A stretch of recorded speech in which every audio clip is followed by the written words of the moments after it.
Hello guys! Welcome. Collective reading tayo ngayon. Tingnan natin kung ano yung current energy ng person mo. Be open-minded po, hindi po halos lahat makaresonate kaya piliin nyo na lamang. And thank you nga po pala sa mga nag-subscribe, lalo na sa mga bumabalik. Marami pong salamat. Give me the message, ano yung current energy ng person mo? Give me the message, ano yung current energy ng person mo?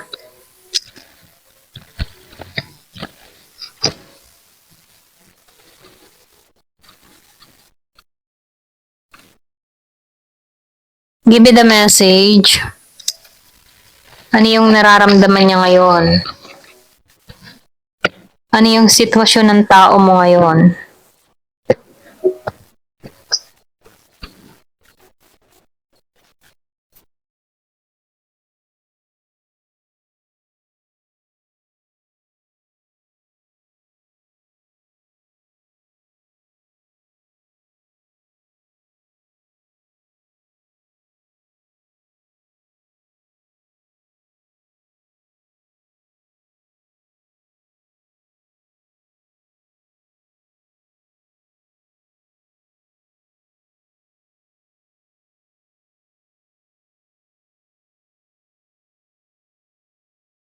Meron ako nakikita dito na Gemini, meron ding Aquarius and Libra. So meron din ako nakikita ditong Virgo, Capricorn, Taurus, Scorpio, Cancer, and Pisces. Okay? So nakikita ko dito, no? Yung tao mo dito, yung iba sa inyo, no? Wala ka nang pinararamdam dito, okay? Wala ka nang pinakikita ditong emotion. Wala ka nang pinakikita ritong interest, okay? Meron ako nakikitang Year of the Snake and Year of the Rabbit. So, nakikita ko rin dito, no? Yung iba sa inyo, kinat mo na to, okay? Karamihan ano, especially kay Libra, okay? Kinat mo na to. Or pwede rin sabihin, nagpaplano ka na dito na tanggalan to, alisan to, okay?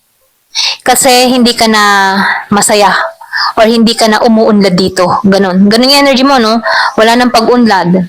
Kumbaga, nakikita ko dito na nakaramdam ka ng kabiguan sa tao na to. Kaya ikaw, mas inuuna mo na yung priority mo, okay? Para mga nagdaang basa din, ano? Ganon pa rin yung nasasagap nating energy, okay? Kumbaga, nakikita ko dito na nagmamatigas ka, okay? Maybe dito kaya ka nagmamatigas dahil nakabangon ka na or pwede rin sabihin nabangon mo na yung sarili mo, okay?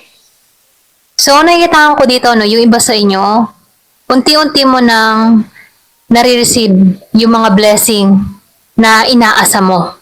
Unti-unti mo nang nare-receive yung mga pangarap mo, okay? Yung iba, no, ito na nakikita ko, meron kang mga wish na natutupad, okay? Kumbaga, nagiging magaan sa'yo ang kaperahan dun sa iba, no?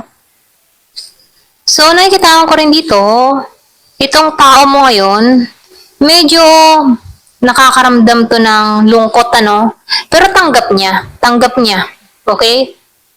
So, nakikita ko dito, yung iba naman sa inyo, naglakas loob, ano?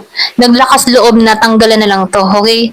Kasi dito, no, wala naman siyang magagawa dito sa The Lover's Reverse kasi wala ka nang pinakikitang emotion, wala ka nang pinakikita dito na pakiramdam sa kanya, okay? Pwedeng binalak mo na to, pwede rin sabihin natin na binabaliwala mo na to, or pwede rin sabihin kahit nagme-message to sa'yo, hindi ka nagre-react. Kaya itong tao mo dito, imbes na ipagsiksikan yung sarili niya sa'yo, tinanggap niya na lamang to, okay? Kumbaga, buong tapang siya na tinanggap sa katotohanan na wala ka lang nararamdaman. Ganun ano? Ganun yung nafe-feel ko dito, no? Kumbaga, siya na lang din dito ang kusang umiwas or pwede sabihin, siya na rin dito ang kusang nag-iisip na kailangan kayanin, ano? Okay? So, nakikita ko rin dito na hindi naging matagumpay, okay? Yung pangungumbinsi niya sa'yo, or pwede rin sabihin, hindi siya naging matagumpay sa pag-alok sa'yo, okay, o yung mga offer niya, or paghingi ng tawad sa'yo, okay, kumbaga sarado na ikaw, sarado na yung puso mo sa kanya, okay, sarado na ikaw para sa kanya. Ganon yung nababasa ko dito, no. Pero nafe-feel ko dito, no, meron ka pa rin tao dito na kahit sarado ang puso mo, no, meron dito yung iba sa inyo, no, especially kay Aquarius, ano, nakikitaan ko dito na hindi pa rin tunato na suko, okay? Kumbaga, pahinga lang siya, okay? Kasi nakikitaan ko dito, kung ngayong time na to, hindi siya pumasa sa'yo, mali mo, sa isang araw o ibang araw, pumayag ka rin dito, okay? Kumbaga, nakikitaan ko dito mahaba ang oras ng tao na to, hindi siya nagmamadali, okay? Kumbaga, pwede rin sabihin, hinahayaan niya muna maghilom. Maghilom yung sugat ng kahapon, ganun ano. Kumbaga, hinahayaan ka na lang muna niya, ganun, okay? Kumbaga, nakikitaan ko dito na nagigilang tong matalino, okay? Kumbaga, hindi siya gumagawa ng isang hakbang na kung saan ano, sa bandang huli, pwede niyang pagsisihan to, okay? So, nakikita ko rin dito yung Taurus, ano, yung iba sa inyo nagiging stable yung financial mo, or pwede rin sabihin dito ka nakatutok ano, sa financial mo, ganun ano. Kumbaga, hindi mo muna pina-priority yung love, okay? Yung iba sa inyo, no, or pwede rin meron kang ganun tao. Hindi niya muna pina-priority yung love, okay? Pina-priority niya dito yung kanyang kabuhayan. Kumbaga, nagsusumikap tong tao na ito para maging secure yung kanyang finance. Ganun yung energy, ano. Kumbaga, kaya naman itong mag-offer sa'yo, kaya lang kulang pa. Okay? Ganun yung energy, no? Kumbaga, hindi pa sapat yung offer niya para sa'yo. Kumbaga, gusto ng tao nito na maging secure muna siya, okay? Bago tumungo sa'yo. Kumbaga, bago tutungo sa'yo, gusto niya yung masaya na, okay? Meron siyang saya, good vibes, patungo sa'yo. Hindi yung pupunta siya sa'yo, pero ganun pa rin yung energy niya, okay?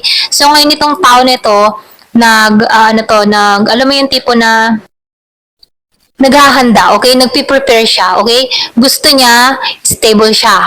Gusto niya successful siya, okay? Bago tumungo sa'yo.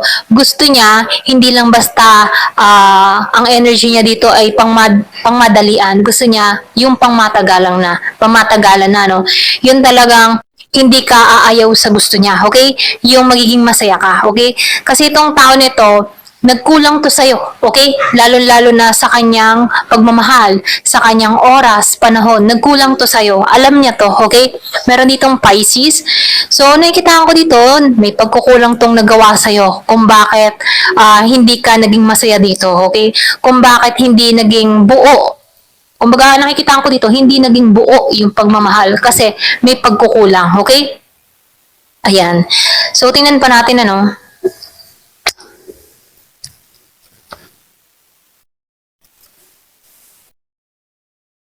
yung nga sinabi ko nga kanina, no, yung iba sa inyo, especially kay Aquarius, yung sinabi ko kanina, no, meron ding Libra, okay? So, nafe-feel ko dito na itong tao mo, yung sinabi ko kanina, hindi pa siya tapos sa'yo, okay? Hinahayaan ka niya muna. Hinahayaan niya muna maghilom yung kahapon, okay? So, confirmation dito sa kasunod na card, ano?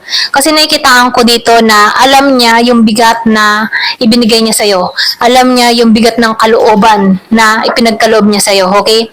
Kaya itong tao nito, hindi ka muna nito kinukulit, hindi ka na muna niya para bang hindi niya muna sinisira yung kapayapaan mo, no? Hinahayaan niya muna ikaw maging malaya sa sitwasyon kasi nasa healing ka, okay? So, meron ako nakikita ditong Aries, Leo, Sagittarius. Yung iba naman sa inyo, nakikitaan ko dito na wala pang kita, okay? Wala pang pagkikita nangyayari sa inyo, wala pang usap, wala pang, alam mo yun, physical na pagkikita, okay? Wala pang ganun. Pero nakikitaan ko dito na handa pa rin to na magbigay sa iyo ng bagong simula, okay? Andun pa rin yung pagnanais ng tao nito ng new beginning sa iyo. Kaya lang, itong tao nito, alam niya yung pasakit na binigay niya sa iyo. Kaya itong tao nito, hindi siya gumagawa ng aksyon o kumikilos sa'yo para guluhin ka, no? Kasi nasa healing ka, alam niya yon. Kumbaga, kapag halimbawa tumungo siya sa'yo na nasa healing ka, pwedeng mag-fail siya. Kaya itong tao na to, nag-iintay siya ng timing, okay? Na kung saan ano, hilom ka na. Pero nakikitaan ko dito, andun pa rin yung buo ng pagmamahal ng tao nito. Alam niya yung mga pagkakamali niya. Alam niya yung lamat na binigay niya sa'yo. Kaya itong tao nito, hindi kanya ginugulo. Okay? So, nakikitaan ko rin dito na siya, handa to mag-offer sa'yo, handa to ng bagong simula, pero sa panahon ngayon, hindi pa to kumikilos, okay? Buo na yung passion niya dito sa Nine of Cups na ikaw yung mahal niya, ikaw yung gusto niya, okay? Kaya lang, ayaw niya, okay? Kumbaga, hindi ka nawawala sa puwang ng puso ng tao na to. Kaya lang, nakikitaan ko dito na hindi to kumikilos kasi alam niya yung pasakit, masakit pa para sa'yo, okay? Yung iba sa inyo, may anak kayo nito, okay? Ayan, ito rin nakikita ko, no? O, di ba? Nakikitaan ko dito na wala pa talaga. So, yung sinasabi ko nga kanina, no? Alam niyo yun, okay? Nag-iintay lang to ng timing, pero hindi pa to yung timing. Okay, alam niya yun, okay? Ito lang nafe-feel ko. Alam niya, pag siyang kumilos ngayon, halimbawa, sariwa pa yung ginawa niya sa'yo, okay, masakit pa. Kapag siya kumilos niya ngayon, alam niya ang kahihinatnan niya dito sa Wheel of Fortune reverse. Talagang ipapatulbo siya, okay? Kaya itong tao nito, pinalalamig-lamig ka muna. Kumbaga, hinahayaan ka muna maghilom, okay? Hindi siya papasok sa buhay mo na talagang andun pa yung apoy, okay? Apoy sa kaloob-looban mo. Hinahayaan niya muna na tuluyang mawala yung galit mo, okay? Ito lang nakikita ko, no? Kaya itong tao nito, wala pa siyang action dito kasi ramdam ng tao nito na wala talagang new beginning sa inyo, okay? Talagang kasi dito sa Wheel of Fortune Reverse, hindi mo to tatanggapin, okay? Kumbaga, ni ano mo na siya, no? Nikat mo na agad siya. So, ngayon, itong tao nito, hinahayaan ka muna maghilom na baka sakali, pag nasa good mood ka, nasa maganda ka ng pag-iisip, pwede mo siyang tanggapin muli, okay? Alam mo yung ganon, okay? Kumbaga, hinahayaan niya muna ang oras, panahon na hilumin ka, okay? Kasi dito sa dasan, hindi pa rin to nawawala ng pag-asa na isang araw magbabago ka, okay? Magbabago ka, na matatanggap mo siya, na isang araw na mabibigyan mo pa siya ng pagkakataon, okay? So, itong tao mo, no, nakikitaan ko dito na hindi pa rin to nawawalan ng pag-asa. Bagamat hindi to kumikilos, hinahayaan ka lang niya munang lumamig, okay? So, hinahayaan ka lang niya, okay? Ito na yung nafe-feel ko, no? Kumbaga, itong tao mo ay unti-unti na nagmamatured, okay? Alam niya, kumbaga nag-iisip na siya, no?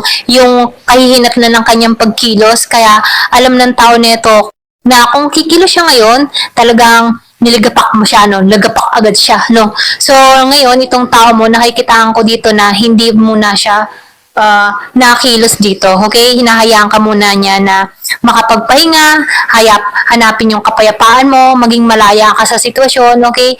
Yung maging masaya ka, ganun, okay? Kumbaga, naniniwala pa rin tong tao nito na kung kayo talaga sa huli, kayo pa rin ang pagtatagpuin ng tadhana, okay? Ayan, ito lang yung nakikita ko. Ayan, thank you for watching. Love and peace.